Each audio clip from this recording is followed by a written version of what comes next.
नमस्कार, news our के खास कार्यक्रम में आपका स्वागत है। मैं हूं देवेंद्र कुशवाहा। आज इस कार्यक्रम में हम बात करेंगे बुधनी उपचुनाव को लेकर। मध्य प्रदेश में इंडिया गठबंधन में एक बार फिर दरार दिख रही है। बुधनी विधानसभा सीट पर उपचुनाव में सपा ने प्रत्याशी उतार दिए हैं।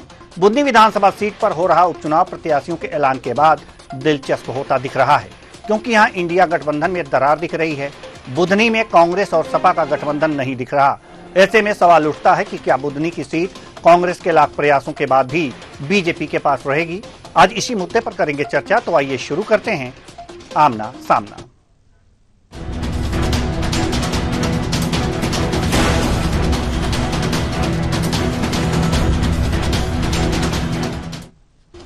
कांग्रेस ने यहां पूर्व मंत्री राजकुमार पटेल को प्रत्याशी बनाया। वहीं समाजवादी पार्टी ने अर्जुन आर्य के नाम का ऐलान किया। खास बात यह है कि राजकुमार पटेल के नाम का ऐलान होते ही इधर सपा ने अर्जुन आर्य को प्रत्याशी बनाया। उधर अर्जुन ने कांग्रेस से इस्तीफा दे दिया। ऐसे में यहां इंडिया गठबंधन नहीं दिख रहा। बीजेपी ने इस सीट पर पूर्व सांसद रमाकांत भार्गव को प्रत्याशी बनाया है। समाजवादी पार्टी के मध्य प्रदेश अध्यक्ष मनोज यादव का कहना है कि एमपी में 2 विधानसभा सीट बुधनी और विजयपुर में उपचुनाव हो रहे हैं। सपा ने कांग्रेस से 1 सीट मांगी थी, लेकिन कांग्रेस ने दोनों सीट पर उम्मीदवार उतार दिए। ऐसे में सपा ने बुधनी सीट से पार्टी के पुराने चेहरे अर्जुन आर्य को टिकट दिया है। सुनिए मनोज यादव, प्रदेश अध्यक्ष मध्य प्रदेश सपा, क्या कह रहे हैं।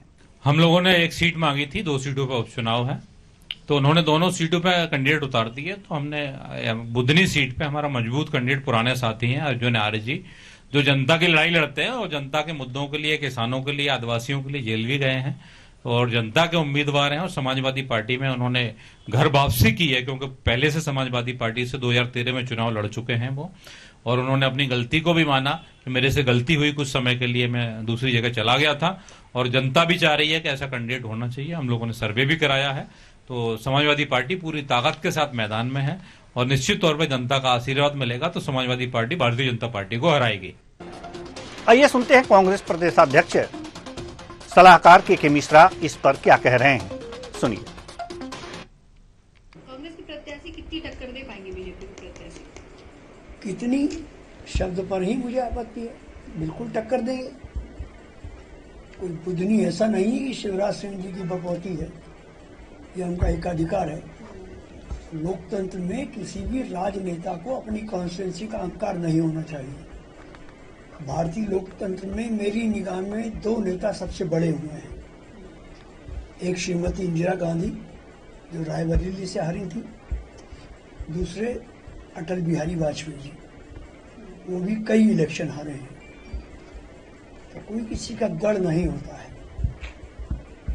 कांग्रेस पार्टी टक्कर देगी और अच्छी टक्कर देगी, बशर्ते भारतीय जनता पार्टी, जिससे हमें 1% भी उम्मीद नहीं है, इस चुनाव को पारदर्शी ढंग से भी लड़ती है, तो पूरी तौर पर कांग्रेस पार्टी जीतेगी।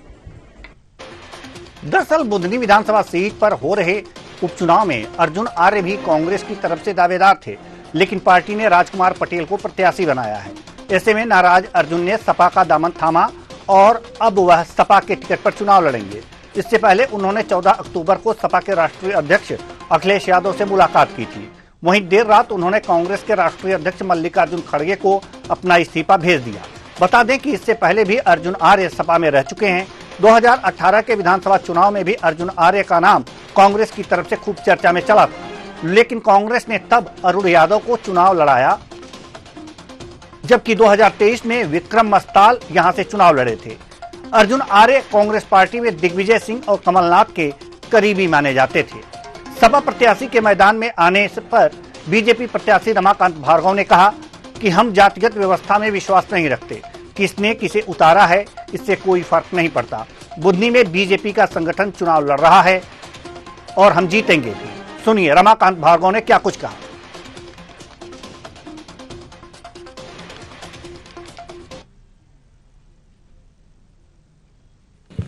हम जातिगत व्यवस्था में विश्वास नहीं करते, संगठन में विश्वास करते हैं। अब कौन ने किसको उतारा है मेरी जानकारी में भी आया नहीं। बुधनी का संगठन मजबूत है और विकास के काम भी वहाँ बहुत हुए हैं और आगे भी हमारे प्रदेश के यशस्वी मुख्यमंत्री डॉक्टर मोहन यादव जी उस काम को आगे बढ़ा रहे हैं। हमें कोई चुनौती नहीं है। तो चुनौती नहीं है, बीजेपी कह रही है, बीजेपी के प्रत्याशी कह रहे हैं रामकुमार भार्गव जी कि हमें कोई चुनौती नहीं है।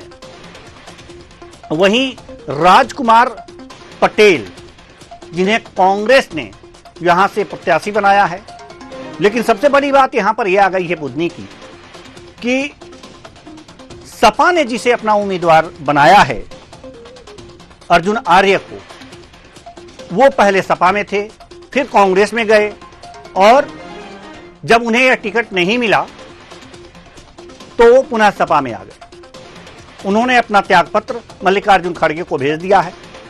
सपा ने अर्जुन आर्य को अपना प्रत्याशी बना लिया है। यहां देखने वाली बात यह है कि बुधनी में अगर जो इंडिया गठबंधन एक साथ लड़ता, यानी कि कांग्रेस अपने प्रत्याशी नहीं उतारती, सपा अपने प्रत्याशी नहीं उतारती, तो कांटे की टक्कर देखी जा सकती थी।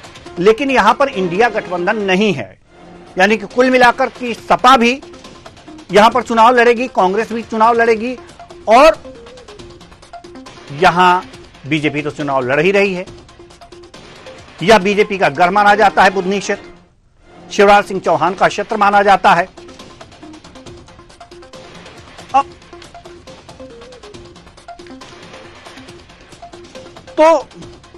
अब ये सारी स्थितियां यहां पर हैं।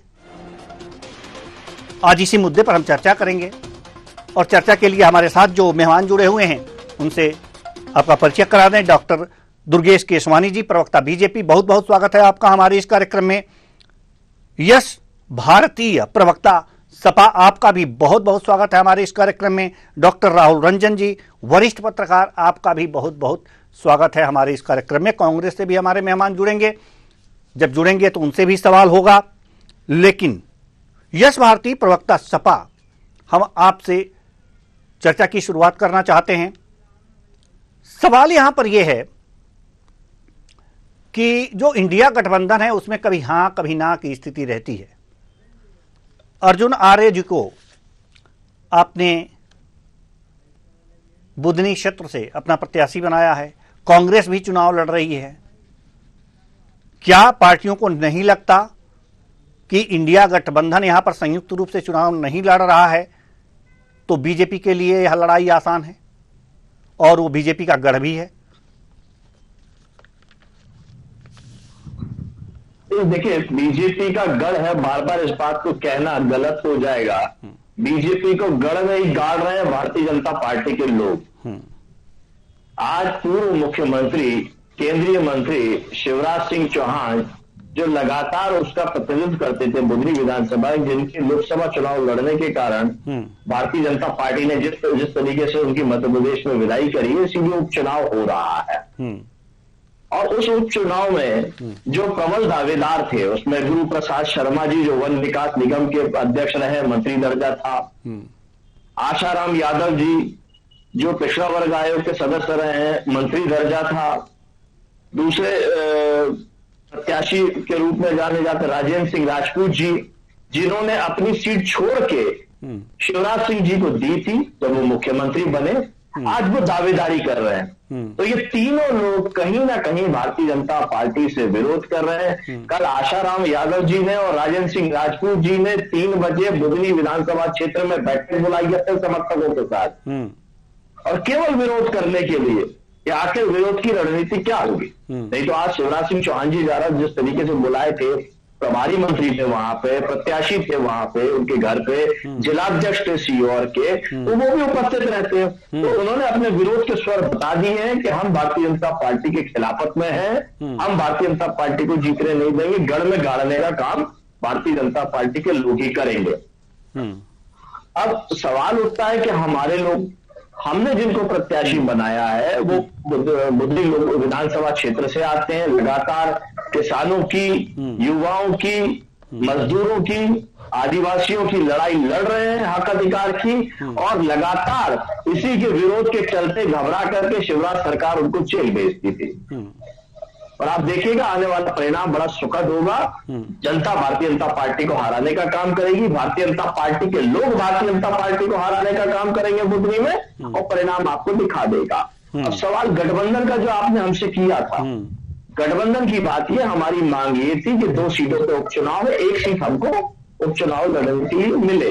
कांग्रेस पार्टी उस पर तय नहीं कर पाई, उसने अपने प्रत्याशी घोषित कर दिए। हमारी जो मांग थी 1 सीट की, हमने बुधनी में अपना प्रत्याशी घोषित कर दिया है। विजयपुर में हम भारतीय जनता पार्टी को हराने के लिए कांग्रेस पार्टी को समर्थन देने के लिए तैयार है, हम समर्थन दे रहे हैं। वहां हमने अपना प्रत्याशी नहीं उतारा है। अब लगातार हो रही हार से सीखने का काम कांग्रेस पार्टी को करना था, चाहे वो मध्य प्रदेश की हार 18 में जिस तरीके से कांग्रेस पार्टी के ही विधायक छोड़ के चले गए, जो सरकार की वो चली गई 18 में, हमारा एक विधायक आया, हमने समर्थन दिया। 23 में हम मिलकर चुनाव लड़ना चाहते थे, 23 में तय नहीं कर पाई कांग्रेस पार्टी। अब उपचुनाव में भी तय नहीं कर पाई तो कांग्रेस पार्टी नहीं तय कर पाई।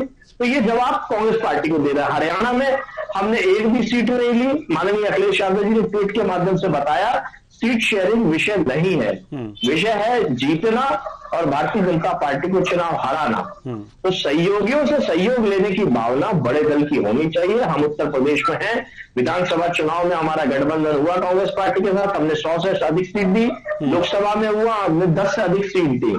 तो यहाँ छोटे और बड़ा दल नहीं देखा जाता, यहाँ देखा जाता है लड़ाई में कौन लड़ सकता है, कौन हरा सकता है। मिलजुल करके एक दूसरे की अच्छाइयों को कैसे उपयोग करके सामने वाले को हराया जा सकते हैं। लोकतंत्र के माध्यम से लड़ाई में हर अस्त्र शस्त्र की आवश्यकता होती है। जिसके पास जो अस्त्र शस्त्र होगा उस लड़ाई को बेहतर तरीके से इस्तेमाल करके सामने वाले को पराजित करेगा, लोकतंत्र की वोट की ताकत से। चलिए, डॉक्टर दुर्गेश केसवानी जी, सपा का आरोप है कि सपा को अन्य किसी दल को हराने की जरूरत नहीं है, बीजेपी के लोग ही बीजेपी को गाड़ रहे हैं बुधनी में।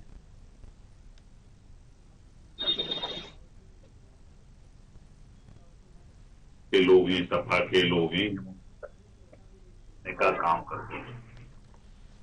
अब मध्य प्रदेश में ये लोग हैं कहाँ, को पूछ रहा है क्या? ये कुल मिला के अपने वर्चस्व आप दोनों लड़ रहे हैं कांग्रेस और ये, इनको हमारी चिंता क्यों है कि हमारा कौन आदमी क्या कर रहा है, किससे कर रहा है? हम मोदी जी के मूल मंत्र सबका साथ, सबका विकास और सबके विश्वास को लेकर जनता के बीच में है। मध्य प्रदेश की जनता हमें 21 सालों से आशीर्वाद देती जा रही है। हमारा नेतृत्व देवेंद्र जी प्रत्येक बूथ पर है। तो सिर्फ ट्विटर और फेसबुक और सोशल मीडिया पर जो लोग की जमा खर्ची पूरी कर सकते हैं, इनको प्रत्याशी जिताओ, सुखद परिणाम भी दिखने लग गए। ये सब चीजें, ये सब मुंगेरी लाल के हसीन सपने देख रहे हैं। हम जो पूर्व में जीतते आए उससे हमारी जीत और अच्छी होगी। हमारा कार्यकर्ता अपने परिश्रम की प्रकाष्ठा करता है। 24/7 365 दिन 5 साल हम जनता के बीच में रहते हैं। हमारे भैया जो अभी बात कर रहे थे वो सिर्फ टीवी चैनलों पर रहने का काम कर रहे हैं। ये फर्क है। बेसिकली जनता के बीच में आप जाते नहीं और आप उम्मीद सुखद परिणामों की करते हो। जब बोया पेड़ बबूल का तो आम की इच्छा कैसे करने लग गए। ये इनके साथ है। और जो इनकी आपसी रसाकशी है, जो एक इंडी गठबंधन बना था चुनाव से पहले, लोकसभा चुनाव से पहले, मध्य प्रदेश में करारी शिकस्त मिली उसको। 29 की 29 सीटें हारने का काम किया है। और अब ये सुखद परिणामों की बात कर रहे हैं कि सुखद परिणाम आएंगे। तो इनके सपने, ये इनको मुबारक हो, ये सपने देखते रहे। जनता इनसे नजारत हो चुकी है। ये आपसी इनके जो आपसी इनकी जो कलह है वो भी खुल के सामने आ गई है। आप सीट शेयरिंग में कैसे होता है भैया, इनको बताना चाहिए था कि हम यहाँ से लड़ रहे हैं और कांग्रेस वहां से लड़ रही है। अब कांग्रेस ने भी अपना प्रत्याशी दे दिया, इन्होंने भी अपना प्रत्याशी दे दिया। इसका मतलब है कि आपकी फूट है, आपकी बन नहीं रही है। और वो गठबंधन राहुल गांधी को जैसे ही फायदा हुआ, वो सब गठबंधन अपने आप सब घर जाके बैठ गए और इनको कोई किसी से कोई मतलब नहीं है इन लोगों को। ये सिर्फ मुंह की जमा खर्ची करते रहेंगे देवेंद्र जी। बिल्कुल।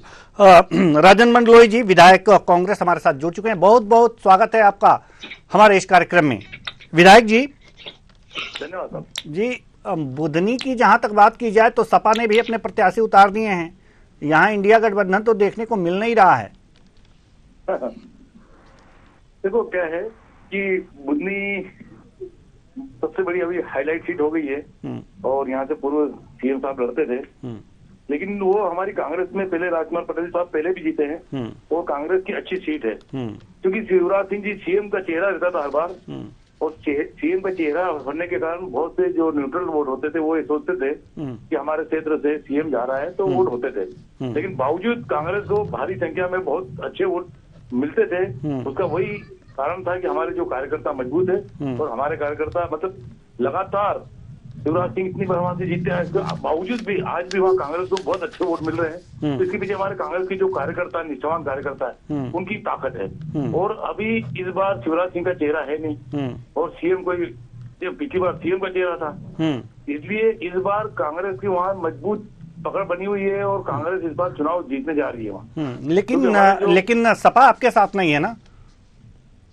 देखो अब क्या है, सपा जो इसका राष्ट्रीय स्तर पर गठबंधन था, तो मध्य प्रदेश में इनका गठबंधन कांग्रेस से नहीं है, और सपा बसपा ऐसी जो पार्टियां हैं मध्य प्रदेश में कुछ क्षेत्रीय पार्टी टाइप है और ये अपना जमीन तैयार करती है, कोशिश करती है, लेकिन अब वो एक कार्यकर्ता को उन्होंने अपने ओर खींचा है, लेकिन उससे कोई ज्यादा आपको फर्क नहीं पड़ना है और वो हो सकता है उनकी उपस्थिति दिखाना चाहते हो, लेकिन यहाँ तो सीधा भाजपा वर्सेस कांग्रेस का चुनाव रहेगा और कांग्रेस के कार्यकर्ता इस बार दमदारी से और मजबूती से फील्ड पे लगे हैं और निश्चित तौर पर परिणाम बहुत अच्छे आएंगे। जी, परिणाम अच्छे आएंगे, इसी की आशा सभी पार्टियां कर रही हैं। लेकिन जो कांग्रेस से नेता हैं अर्जुन आर्य जी, वो जाकर के सपा में मिले हैं।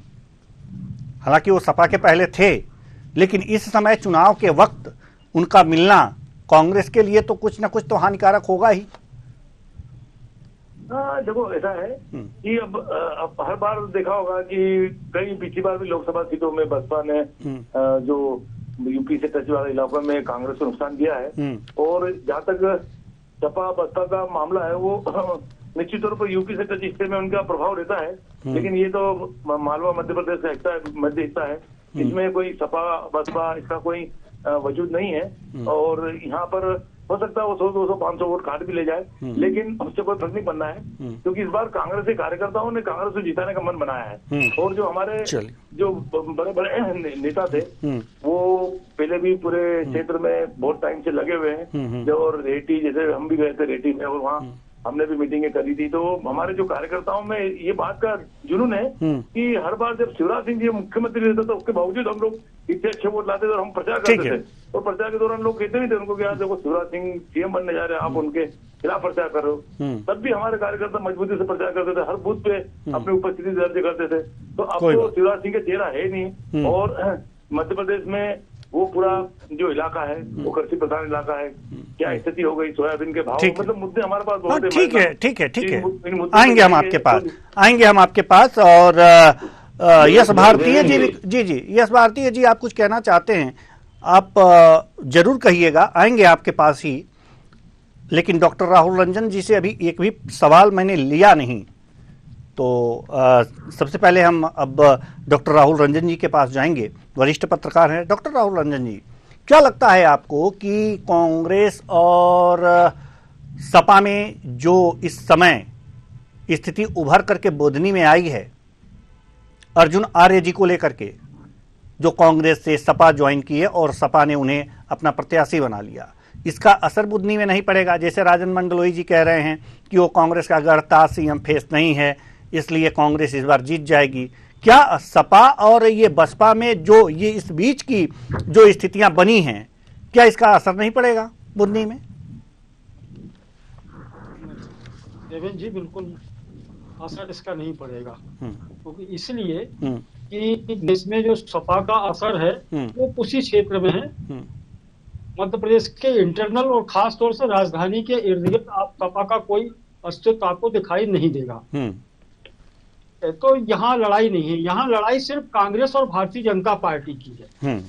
एक चीज और ध्यान में रखने की बात है कि जो इंडिया गठबंधन था वो हुआ था लोकसभा चुनाव के लिए, और अभी 3-4 दिन पहले ये तय किया गया है, ये खबरें भी आ गई कि जो राज्य स्तर के जो चुनाव होंगे वहां इंडिपेंडेंट होकर के सब लड़ेंगे। अब जिसकी भी जैसी मानसिकता राजनीतिक व्यू रचना तैयार की गई हो कि सब लोग लड़ेंगे, कोई तो निकल, तो यहाँ सबको मौका दे दिया गया है। तो यहाँ सबके लिए ग्राउंड खाली है कि राज्यों में सारे क्षेत्रीय दल इंडिपेंडेंट लड़ सकते हैं अपनी दम पे। यहाँ कोई इंडिया गठबंधन काम नहीं करेगा। तो ये चीज तो क्लियर हो चुकी है। तो सपा यदि मैदान में उतर गई है तो यहाँ कोई दिक्कत। अब बात अस्तित्व की है तो यहाँ सपा की कोई जमीन नहीं है। और चूंकि आर साहब भी यहाँ से गए हुए तो सपा में रह चुके, कांग्रेस में रह चुके, कांग्रेस के बाद में सपा में गए। तो ये देखिए एक चीज है देवेंद्र जी कि यहाँ काम करेगा बुधनी में। बुधनी में पार्टियां काम नहीं करेंगी। बुधनी में चेहरा लड़ेगा अब चुनाव। पहले चेहरा था शिवराज सिंह चौहान, अब शिवराज सिंह चौहान का चेहरा नहीं है। वहां के लोग, नो डाउट कि वहां के लोग, वहां के मतदाता सिर्फ इसलिए वोट देते थे कि शिवराज सिंह चौहान मध्य प्रदेश के मुख्यमंत्री वो होंगे या मध्य प्रदेश के मुख्यमंत्री हैं। तो इस क्षेत्र को विशेष पैकेज मिलेगा और होता भी था। लेकिन अब शिवराज सिंह चौहान नहीं है तो इसका नुकसान बुधनी क्षेत्र को मिलना होगा। अब ये इसकी भरपाई कितनी और किस ढंग से भारतीय जनता पार्टी और भारतीय जनता पार्टी के कार्यकर्ता करेंगे ये उनकी रणनीति तय करती है। लेकिन कांग्रेस के साथ में ये स्थिति है कि अब उनके साथ जीने और मरने का सवाल। सीट मिल गई तो भी ठीक, मिल गई तो भी ठीक है। तो कांग्रेस अपना एड़ी चोटी का जोर लगा देगा। अब कांग्रेस का चेहरा राजकुमार पटेल को बनाया जाए। मतलब कहा जाए कि लंबे समय से क्षेत्र से या राजनीति से दूरियां काफी दिखाई देती। तो चेहरा उस क्षेत्र का राजकुमार पटेल है, लेकिन पर्दे के काफी पीछे जा चुके हैं। मैं जहां तक समझता हूं कि कांग्रेस को भी यदि वहां नई लीडरशिप या नए नेतृत्व में या नए चेहरे को यदि मौका देती तो हो सकता था कि भारतीय जनता पार्टी को थोड़ा सा जोर लगाना पड़ता। लेकिन तो भी स्थितियां दोनों के अनुकूल नहीं है, ना कांग्रेस के अनुकूल है ना भारतीय जनता पार्टी के अनुकूल है। अभी बिल्कुल आप नहीं कह सकते कि दोनों के अनुकूल जमीन तैयार हो चुकी है, क्योंकि यहाँ सत्ता भी परिवर्तन हुआ है, मुख्यमंत्री का चेहरा भी बदला है। तो तमाम चीजें बदल गई हैं। ये कुछ दिन के बाद में अब बिल्कुल पिक्चर साफ हो जाएगी कि किसका पल्ला भारी है। अभी कुछ नहीं कहा जा सकता। जी, अभी कुछ नहीं कहा जा सकता। यश भारतीय जी, हम आपके पास आना चाहेंगे। आप तो कुछ कहना चाह रहे थे, कम शब्दों में कहिएगा, क्योंकि एक बार पुनः सभी अपने मेहमानों के पास मुझे जाना है। कम शब्दों में अपनी बात रखिए। साथ ही साथ ये भी चीजें कि अभी राजन मंडलोई जी ने एक बात कही है कि यहाँ पर कांग्रेस का कुछ अस्तित्व नहीं है, और जिसको तस्दीक किया है हमारे डॉक्टर राहुल रंजन जी, वरिष्ठ पत्रकार ने, तो कोई फर्क नहीं पड़ने वाला। जी देवेंद्र जी, फर्क नहीं पड़ने वाला तो 23 में क्यों फर्क पड़ा था? बनती हुई सरकार मध्य प्रदेश में कांग्रेस पार्टी की क्यों नहीं बन पाई? हरियाणा में बनती हुई सरकार क्यों नहीं बन पाई? फर्क नहीं पड़ने वाला था। यही तो कॉन्फिडेंस और ओवर कॉन्फिडेंस में कांग्रेस पार्टी की कई जगह पे बनती हुई सरकारें रह गई और कई सीटें लोकसभा की हार गई। 29+29 बीजेपी की झोली में कैसे चली गई? यही कॉन्फिडेंस और ओवर कॉन्फिडेंस तो भारतीय जनता पार्टी का है, जो पिछले लोकसभा में 29 में से 28 सीटें भारतीय जनता पार्टी को दे गया। और आज लगातार भारतीय जनता पार्टी मध्य प्रदेश में जो सत्ताधारी बन के बैठी हुई है, ये भारतीय जनता पार्टी की क्वालिटी नहीं है। कांग्रेस पार्टी का कॉन्फिडेंस और ओवर कॉन्फिडेंस उसको लूजर बनाता है। वो सहयोगियों से सहयोग नहीं लेना चाहती। वहीं भारतीय जनता पार्टी एन केन प्रकरण किसी से भी सहयोग, चाहे कैसे भी लेना हो, किसी भी माध्यम से लेना हो, दबाव से लेना हो, हर तरीके से लेते हैं। यहां तक कि कलेक्टर तक उनके लिए प्रचार करते हैं। हाईकोर्ट ने तक इस बात को कह दिया कि यहाँ के आईएएस और कलेक्टर भारतीय जनता पार्टी के कार्यकर्ता रूप में काम करते हैं। लेकिन फिर भी सत्ताधारी दल भारतीय जनता पार्टी हिम्मत नहीं कर पाती कि हाईकोर्ट की बात को भी गंभीरता से ले। और यही माध्यम है बुधनी के जिस तरीके से असुविधाओं से भरा हुआ है, ना वो कोई बेहतर स्वास्थ्य व्यवस्था है। अगर किसी को अच्छी स्वास्थ्य व्यवस्था चाहिए तो बुधनी छोड़ के या तो नर्मदापुरम जाता है या भोपाल आता है। अच्छी शिक्षा चाहिए तो नर्मदापुरम जाता है या भोपाल आता है। बेहतर रोजगार चाहिए तो नर्मदापुरम जाता है या भोपाल आता है। तो किसी और रोड की स्थिति थी है कि ओवरलोडिंग डंपर, जो रेत घोटाला चल रहा है लगातार, अवैध उत्खनन चल रहा है, उससे पूरी सड़कें चाहे रहटी हो, रसुल्लागंज हो, बुधनी हो, तबाह पड़ी हुई है। और नर्मदा मैया की छाती तो छननी करने का काम कर ही रहे हैं ये, और मैया नर्मदा इनको अभी अपना श्राप देने का काम करेंगे इस चुनाव। दूसरी बात, मैंने जो सवाल किया था भारतीय जनता पार्टी के साथी ने उस बात पे कुछ भी नहीं किया। आखिर जो गढ़ में गढ़ कर रहे हैं वो है कहाँ? ये तो कहते हैं हमारा संगठन है, अनुशासन है, तो अनुशासन तोड़ने वालों पे क्या कार्रवाई करेंगे जो आज बैठक में उपस्थित नहीं थे। और रमाकांत भार्गव जी की उपलब्धि क्या है, जो विदिशा लोकसभा के सांसद रहते हुए बुधनी को दिया क्या है उन्होंने, जो इन्होंने प्रत्याशी बनाया? केवल जनता पे थोपने के लिए बना रहे हैं। चलिए डॉक्टर दुर्गेश केसवानी जी जवाब दीजिए जल्दी से, समय कम है। देवेंद्र जी जवाब तो इनके कांग्रेस के सहयोगी नहीं दे दिया इनको, और 200 वोट मिल जाए बड़ी बात नहीं इनको। ये बात की मुंह की जमा करती पूरी। आप हमें कितना वोट मिलेगा, मेरा उपलब्धि बताइए ना। राहुल गांधी, आप भी राहुल गांधी जवाब नहीं दे रहे ना। आपके बागी लोगों को क्या कार्रवाई करना जो आज बैठक में नहीं आए? ठीक है भारतीय जी, हमें वोट कितना मिलेगा सुन तो लीजिए, जवाब सुन लीजिए। एविडेंस है क्या, कहीं कोई साक्ष्य है क्या, कहीं कोई प्रूफ है क्या, कहीं किसी अदालत में गए क्या, कहीं मीडिया के सामने लाए क्या? ये सिर्फ मीडिया में आने वाला दल, जो मीडिया इनको जगह देता है, उसमें ये अपनी राजनीति चमकाने का काम करते हैं। जनता के बीच में आज तक गए नहीं। मध्य प्रदेश में इनके पास है क्या जिसकी ये बातें कर रहे हैं? ये सिर्फ मुंह की जमा करती करेंगे। ये इधर उधर के आरोप आलोचनाएं, ये इन पे इनके पूरा चुनाव रहेगा और जनता भी बड़ी जवाब नहीं दे रहे हैं। और जो इनका अलायंस है वो अलायंस भी सभी अच्छी तरह समझ रहा है कि ये 100-200 वोट वाले लोग देश जानता है, दुनिया जानती है, समाजवादी पार्टी वर्तमान समय में देश की तीसरे नंबर की सबसे बड़ी पार्टी है। देवेंद्र जी, लोकतंत्र में जनता जनार्दन होती है और जनता 21 साल से सतत हमें आशीर्वाद देती आ रही है। हम जन आकांक्षाओं पे खरे उतर रहे हैं। हम जनता जो अपेक्षा करती है अपने जन सेवकों से, हम उस पर खरे उतरने का काम कर रहे हैं। और जब हम ये काम करते हैं तो निश्चित रूप से जनता आशीर्वाद देती है और जनता आशीर्वाद देती आ रही है हमें।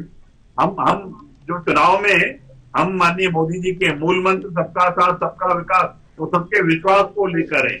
हम जनता के बीच में अपने कार्यकर्ताओं, देवतुल्य कार्यकर्ताओं की जो हमारी परिश्रम की पराकाष्ठा करता है, उसको लेकर हम जनता जी जनता हमको आशीर्वाद दे रही है। ठीक है, बिल्कुल जनता आपको आशीर्वाद दे रही है। देवेंद्र जी जवाब नहीं मिला ना, जो आशीर्वाद मिला उससे जनता कोई लूटने का काम करे ना। बेहतर स्वास्थ्य, शिक्षा, रोजगार, सड़क, नर्मदा मैया का हनन, उस पर ठीक है। राजन मंडलोई जी भले ही आप ये मानते हैं कि कह रहा हूं कि इस बार अब कांग्रेस पार्टी ने जी बड़े छानबीन कर छोटे से छोटे कार्यकर्ताओं से, बूथ लेवल के कार्यकर्ताओं से पूछताछ कर राजकुमार पटेल जी को उम्मीदवार बनाया है। और दूसरी बात, मुद्दे बहुत है वहाँ, चाहे रेत खनन का मुद्दा हो या किसानों की फसल के दाम की बात है, ये तमाम प्रकार के मुद्दे हैं। और ये जो पहला जो मुद्दा ये है कि मोहन यादव जी की सरकार को 1 वर्ष हो गया और आप पूरे विधानसभा में बता दीजिए कि 1 साल में कोई सा एक भी काम हुआ हो, कोई जगह कोई काम नहीं दिखने को मिल रहा है। जो योजनाएं पुरानी थी वो भी अधूरी पड़ी है, फंड ही नहीं है, आ ही नहीं रहा है। और रही बात कांग्रेस की, तो इस बार कांग्रेस पूरी एड़ी से छोटी जेल लगाएगी और कांग्रेस के कार्यकर्ता नहीं। हमारे वरिष्ठ पत्रकार महोदय ये कह रहे थे कि राजकुमार पटेल जी की जगह कोई युवा चेहरा होता, कोई नया चेहरा होता तो और ज्यादा फाइट में होती कांग्रेस। निश्चित तौर पर पार्टी ने पूरा विचार किया और पूरे आखिरी में सबका निर्णय एक ही आया है कि राजकुमार पटेल जी को हर गांव में और हर गली से वो परिचित है, जगह जगह उनको हर व्यक्ति पहचानता है, युवा हो कि बुजुर्ग हो, सब लोगों से उनका संपर्क रहा है, जीवन संपर्क रहा है। वो भले ही भोपाल हो लेकिन उनका आना जाना चलता रहा और लोगों के बीच में रहे वो। इसलिए लोगों ने उनकी मांग करी थी कि राजकुमार पटेल जी को टिकट दीजिए। पहले राजकुमार पटेल जी जब आते थे तो एक अलग माहौल बनता था और इसी बात को लेकर राजकुमार पटेल जी को फिर मौका दिया। तो ये अलग बात है कि राजकुमार पटेल जी जो चुनाव हारे तो उस समय बड़े राष्ट्रीय स्तर के भाजपा के नेताओं ने क्या क्या त्राहिमाम किया था जिसके कारण ये स्थिति पैदा हुई है। लेकिन अब इस बार राजकुमार जी पटेल के ऊपर जो चीज पुरानी रहे वो सब दाग धोते हुए एक बार बहुत अच्छे मतों से वहां से जीत के आएंगे और सरकार के जो 1 साल का परिणाम जनता सामने देगी। चलिए डॉक्टर राहुल रंजन जी, वरिष्ठ पत्रकार, अभी ये कहना वास्तव में कठिन है कि कौन वहां पर किसका पलड़ा भारी है। कांग्रेस और बीजेपी में तो है, आपने ये बता दिया, लेकिन सवाल यहां पर यह है कि जो रमाकांत भार्गव जी हैं और राजकुमार पटेल जी हैं, ये राशियां एक ही हैं। गणित अगर जो रमाकांत भार्गव जी विदिशा से आए हैं और ये कहा जा सकता है कि जो विपक्षी पार्टी ये कह रही है कि इनको थोपा गया है जनता पर, क्या जनता भी वहां ऐसी सोच सकती है या कुछ ऐसे आसार दिख रहे हैं सोचने वाले? देखिए क्या है, वो पहले भी मैं स्पष्ट कह रहा हूं कि हर राजनीतिक दल अपनी सेकंड लाइन को तैयार कर रहा है। मध्य प्रदेश में कांग्रेस के जितने भी प्रयोग हो रहे हैं वो वही लाइन चल रही है जो वर्षों से आप और हम या पूरा मीडिया, पूरे लोग भी वही देखते आए।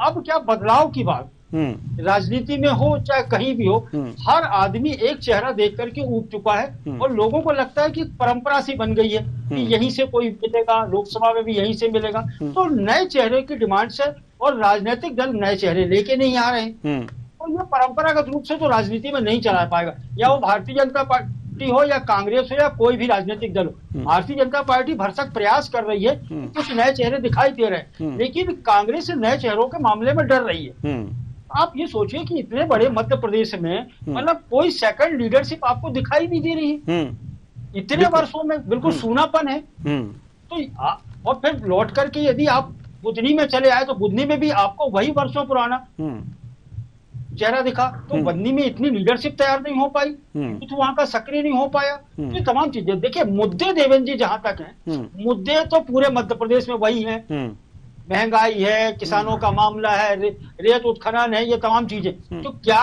उन बातों को लेकर के, उन मुद्दों करके जनता कुछ सोच रही है? ये सोच रही है कि आप राष्ट्रीय स्तर पर कुछ और रहे और प्रदेश में आकर कुछ और, राष्ट्रीय लेवल का नेता और मध्य प्रदेश का नेता कुछ और बोलता है। तो ये आपस का जो सिर्फ होगल चल रहा है, ये जनता को भ्रमित करता है। जी बिल्कुल, ये जनता को जो कांग्रेस में चल रहा है। जी जी, अब देखिए लगेगा, स्पष्ट लगेगा कि आप कल कांग्रेस के थे, आज सपा में चले गए, आपको टिकट नहीं मिला तो आप सपा में आ गए। तो आप खुद आप भरोसेमंद नहीं हो तो फिर और राष्ट्रीय नेतृत्व की बात कर रहे हो, तो राष्ट्रीय नेतृत्व तो स्थिर है। अखिलेश यादव हो, राहुल गांधी हो, तो मोदी जी हो, नड्डा जी हो, वो राष्ट्रीय नेतृत्व में कोई भी राजनीतिक दल हो, उनके राष्ट्रीय नेतृत्व में कोई कमी नहीं, वो अपनी मजबूती के साथ में बढ़ रहे हैं। ये बिखराव कहाँ हो रहा है? जब आप प्रदेश में आ रहे हो। हरियाणा में भी आपको वही देखने को मिला, महाराष्ट्र में भी आपको वही मिल रहा है, और ये मध्य प्रदेश के जो उपचुनाव है यहाँ भी यही देखने को मिल रहा है। तो राष्ट्रीय स्तर के नेता तो गलबहियां कर रहे हैं, बिल्कुल, और राज्य स्तर के जो नेता हैं वो आपस में भिड़े पड़ रहे हैं। तो मतदाताओं को लगता है कि ये रणनीति क्या है, तो इस कंफ्यूजन में ये अपने ही वोट काट रहे हैं। बिल्कुल, और ये कहें कि भारतीय जनता पार्टी को लाभ मिल रहा है, तो भारतीय जनता पार्टी को स्वतः लाभ पहुंचा रहे हैं। हाँ, ये खुद पहुंचा रहे हैं। बिल्कुल बिल्कुल सही बात आपने कही है। चूंकि अब समय नहीं है, नहीं तो इस चर्चा को और आगे बढ़ाते। बहुत बहुत धन्यवाद सभी मेहमानों का, आप आए और अपने अपने विचार साझा किए। तो कुल मिलाकर देखा जा सकता है गठबंधन में दरार है और कांग्रेस सपा में रार है। इसका लाभ बीजेपी जरूर उठाएगी बुधनी में। हालांकि ये कहा जा सकता है कि सीएम फेस वहां पर अब नहीं है और इसका लाभ नहीं मिल पाएगा, लेकिन इसका फायदा कांग्रेस कितना उठा पाती है ये देखने वाली बात होगी। फिलहाल इस कार्यक्रम में इतना ही, मुझे दीजिए इजाजत, नमस्कार।